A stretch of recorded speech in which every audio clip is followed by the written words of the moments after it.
রোজকার ব্যস্ত জীবন থেকে কয়েকদিনের জন্য মুক্তি।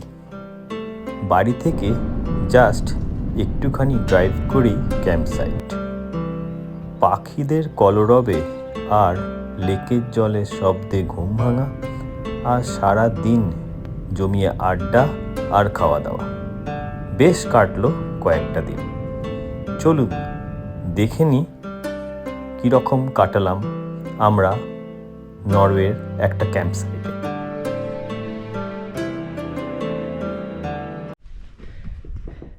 হ্যালো বন্ধুরা, আমাদের ইস্টারের লম্বা ছুটি, সেই জন্য আমরা বেরিয়ে পড়লাম।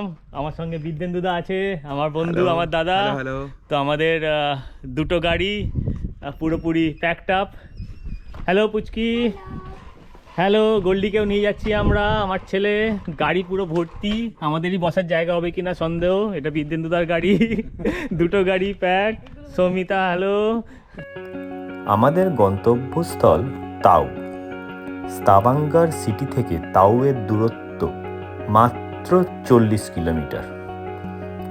দুটো লম্বা লম্বা টানেল পার হলেই স্তাভাঙ্গার থেকে পৌঁছে যাওয়া যায় তাও।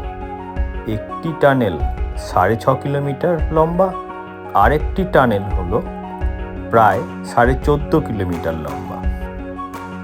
এই দুটো টানেলই গেছে সমুদ্রের তলা দিয়ে। চলুন দেখে নিই আমাদের যাত্রাপথে কিছু অপূর্ব দৃশ্য। তাও সেন্ট্রাম থেকে রাইট টার্ন নিয়ে 5-6 কিলোমিটারের ভিতরেই ছিল আমাদের ক্যাম্পসাইটটা। তাও সেন্ট্রামে সব রকমের সুপারমার্কেট আর গ্যাস স্টেশন আছে।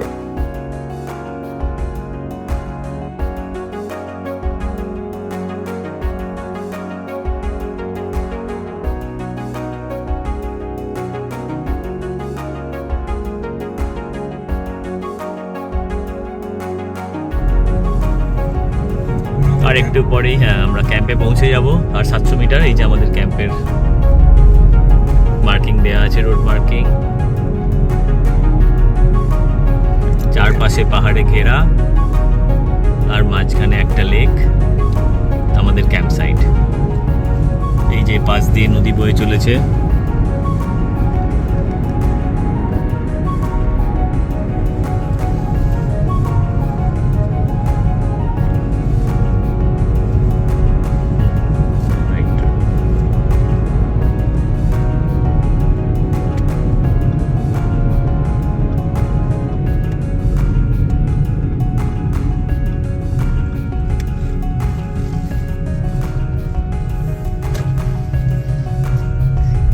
ঢুকছি আমাদের ক্যাম্প সাইটে, ওয়াতনে ক্যাম্পিং। এখানে কেবিনও আছে, প্লাস এখানে টেন্ট করেও থাকা যায়। অনেকেই মোটর হোম নিয়ে আসে, এই যে এরকম মোটর হোম দাঁড়িয়ে আছে এখানে। এটা আমাদের রিসেপশন এরিয়া। রিসেপশন এরিয়ার পাশে কমন বাথ বা কমন ওয়াশরুম, কমন কিচেন সব কিছু আছে যারা টেন্টে থাকবে, কিন্তু আমাদের কেবিন আছে বলে আমরা সেগুলো ইউজ করছি না। আমাদের কেবিন নাম্বার 7, আর আমাদের গাড়ির পেছনেই দীপ্তিমান দ্বারা আসছে, তাদের কেবিন নাম্বার হবে 4। আমাদের দুটো কেবিন নেওয়া হয়েছে। এই যে কেবিনগুলো পিছনের দিকে, আর ডান দিক দিয়ে লেকে যাওয়ার রাস্তা।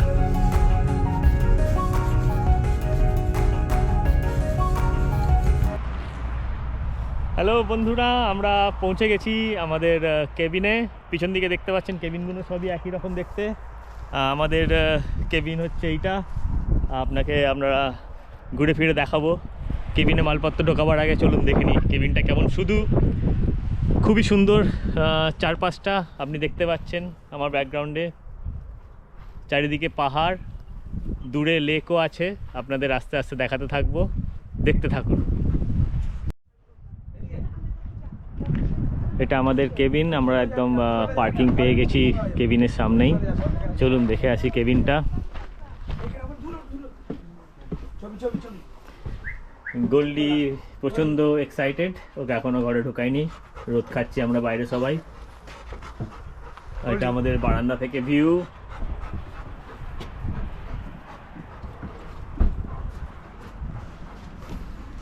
চলুন দেখি কেবিন ভেতরে কি কি আছে। সুন্দর কোজি কেবিন, ভেতরে ঢুকেই বসার জায়গা, বাঁদিকে গিয়ে একটা বেডরুম, বাঙ্ক বেড, নিচেরটা ডবল বেড, ওপরটা সিঙ্গেল। হ্যালো, সেখানে সৃজিতা আছে, আরুষ ঘুমিয়ে পড়েছে কেন তাই, সমিতা জিনিসপত্র ঢোকাতে শুরু করেছে। ছোট্ট একটা ডাইনিং টেবিল, একদমই ছোট্ট, আর একটা ছোট্ট কিচেন, আর এর পাশে হচ্ছে ওয়াশরুম। এপাশ দিয়েও একটা বেরোবার জায়গা আছে। মোটামুটি লোকজন আছে এখানে দেখা যাচ্ছে।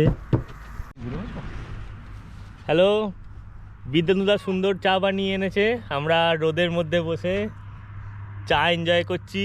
খুব সুন্দর ওয়েদার, মানে রীতিমতো মনে হচ্ছে যেন হাওড়া কলকাতার গরমটা পাচ্ছি একটু একটু শীতকালের সময়টা।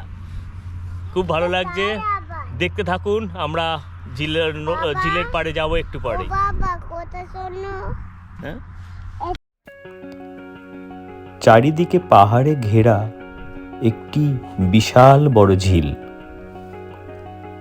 এই ঝিলে আপনি চাইলে বোটিংও করতে পারেন। ক্যাম্পসাইট থেকেই বোট ভাড়া পাওয়া যায়।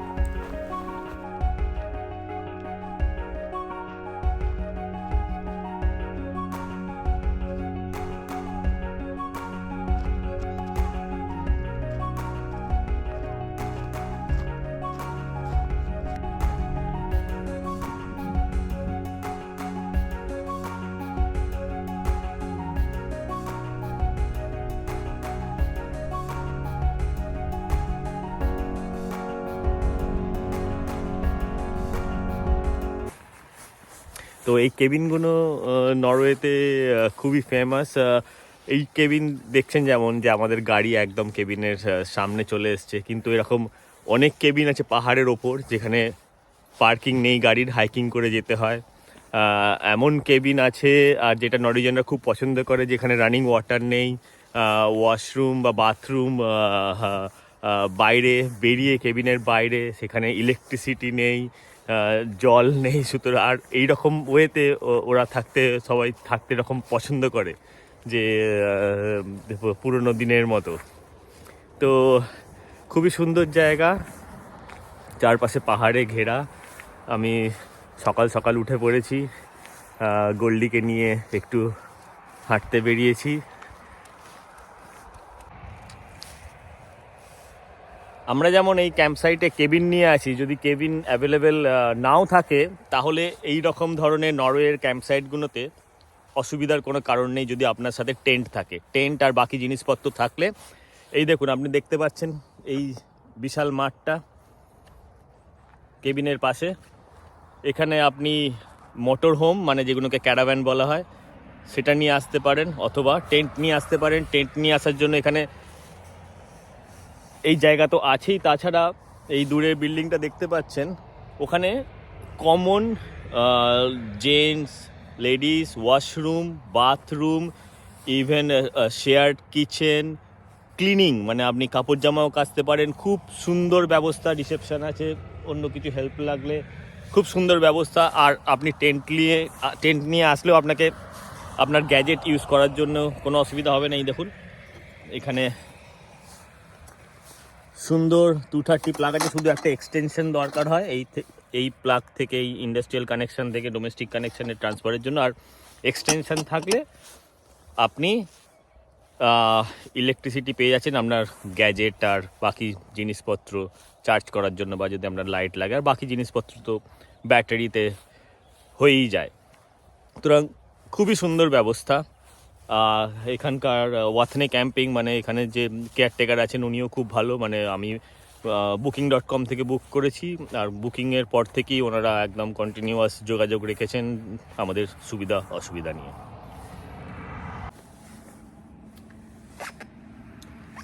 আমরা এখন চা খেতে বসেছি সকালবেলা, সবাই ঘুম থেকে ওঠেনি, আমি আর বিদ্যেন্দুদা উঠে পড়েছি। কালকে অনেক রাত্রি পর্যন্ত আমরা গল্প করেছি। আর ওয়েদারও আজকে মোটামুটি ভালোই থাকবে আশা করা যায়। আমরা আজকে বেরোবো তো তাহলে। হ্যাঁ, রুট নাম্বার 13 এই যে গাড়ি যাচ্ছে এখানে আওয়াজ পাচ্ছি। হ্যাঁ, আমরা একটু যাব, সামনে একটা লেক আছে, এন্ড অফ দ্য লেক যাব আমরা সেখানে একটু ফিশিং করার ইচ্ছা আছে, দেখা যাক যদি ফিশিং স্পট পাই। আর নরওয়েতে নর্মালি আপনি যদি নরওয়ে সমুদ্রগুলো ল্যান্ডের অনেক ভেতরে ঢুকে যায়, সেগুলোকে ফিওর্জ বলা হয়। আর নর্মালি সেই রকম ফিওর্জে মাছ ধরা অ্যালাউ, ইজ ফ্রি, কিন্তু ফ্রেশ ওয়াটার লেকে মাছ ধরা ফ্রি নয়, মানে মাছ ধরার জন্য চার্জ দিতে হয়। কিন্তু এখানে আমি খবর নিয়ে জানলাম যে এই লেকটায় মাছ ধরার জন্য আমাদের কোনো পয়সা দিতে হবে না, তো আমাদের এটা অ্যাডভান্টেজ। তো দেখি আমরা গিয়ে কোনো মাছ পাই কিনা। খুব সুন্দর ওয়েদার, আমাদের গাড়ি চলেছে, মনে হচ্ছে যেন গাড়িটা না দাঁড়ায়। সূর্য উঠেছে যেটা আমরা চাইছিলাম, সেই জন্য চারপাশটা এত বেশি ভালো লাগছে। এই রাস্তাটা রুট 13, এটা বলে দাও। এটা রুট নাম্বার 13, নরওয়ের one of the best scenic road. শুধু নরওয়ে থেকে নয়, গোটা ইউরোপ থেকে এখানে লোকজন শুধুমাত্র বাইক চালাবার জন্য বা গাড়ি চালাবার জন্য আসে এই রোডটা ধরে। রোডটা একটু পরে একটুখানি দুর্গম পাহাড়ের মধ্যে দিয়ে যায়, কিন্তু প্রাকৃতিক সৌন্দর্য অসাধারণ। নদীর ধারে আমরা হটডগ করছি, ছোটরা খেলছে, আর আমাদের হটডগ চলছে কড়া। আমরা ডিমের ঝোল ভাত, মাছের ঝোল ভাত খেয়েছি লাঞ্চে। এরপর সবাই বলছে একটু খিদে পাচ্ছে, তাই ভাবছি একটুখানি হটডগ করে নেওয়া হবে। এক অদ্ভুত মুহূর্তের সাক্ষী হয়ে রইলাম। লেকের জলটাকে মনে হচ্ছিল একটা সুবিশাল প্রাকৃতিক আয়না। বিদ্যেন্দুদাকে অনেক ধন্যবাদ সুন্দর ছবিগুলোর জন্য। কোথা দিয়ে হুড়মুড় করে কেটে গেল 4টে দিন, আমরা খুব মজা করলাম। এখন আমরা প্যাকিং করছি, কেবিন পরিষ্কার করছি। এই ভিডিওটা আপনাদের কেমন লাগলো আমাকে অবশ্যই জানাবেন, কমেন্ট বক্সে আপনারা কমেন্ট করবেন। যদি ভিডিওটা ভালো লাগে ভিডিওটা শেয়ার করবেন, আর আমার অন্যান্য ভিডিওগুলো আপনারা অবশ্যই দেখবেন। আমি ডেসক্রিপশন বক্সে আমার অন্যান্য ভিডিওগুলোর লিঙ্ক দিয়ে দিলাম। আর সবথেকে জরুরি, ভালো থাকবেন, সুস্থ থাকবেন, আবার ঘুরতে থাকবেন, আবার দেখা হবে। Bye bye.